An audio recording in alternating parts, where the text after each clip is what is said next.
ก็คงอยู่กะทั้งที่ใจก็หูว่ามันเป็นไปบ่ได้ก็เลยถามใจเจ้าของห้องผ่านผู้ผ่านฟ้าบอกว่าคิดฮอดสำใดหัวใจก็ยังว่าหักท้อฟ้าเสมอดามดังใจลมพัดไผ่ใกล้กกสะแบง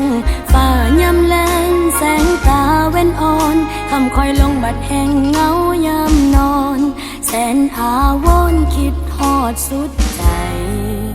ถ้าเมื่อใดสองเฮาพอกันมันสิมีบ่น้อเมื่อนั้นหัวใจมันสั่นตั้งแต่มือนั้นมันก็บ่คือเก่าก็เลยมานั่งเศร้าเหงาอยู่ข้างเคียงได้ยินเสียงหัวใจมันสั่นแค่เพียงคิดถึงครั้งหนึ่งเคยรักกันที่มันผ่านมาแล้วหลายปี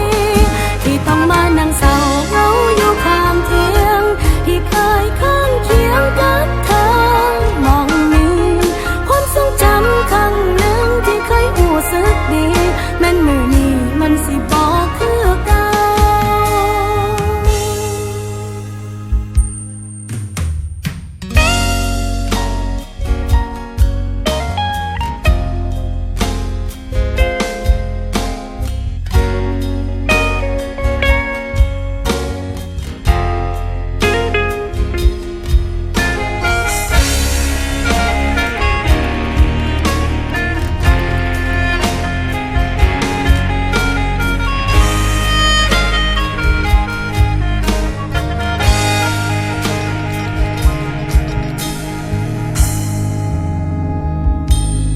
ก็เลยมานั่งเศร้าเหงาอยู่ข้างเคียงได้ยินเสียงหัวใจมันสั่น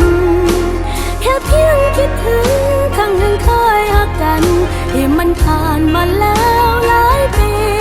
ที่ต้องมานั่งเศร้าเหงาอยู่ข้างเคียงที่เคยข้างเคียงกับเธอ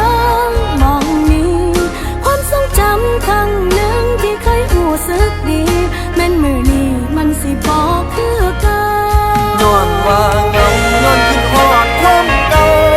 ชาตินี้เฮาคงต้องอยู่ห่างกันดาวอยู่ทั้งฟ้าสิลอยห่างดวงจันทร์คือเป็นจังสารงอที่แสนเศร้าหากเขามีกรรมเลยต้องจำใจ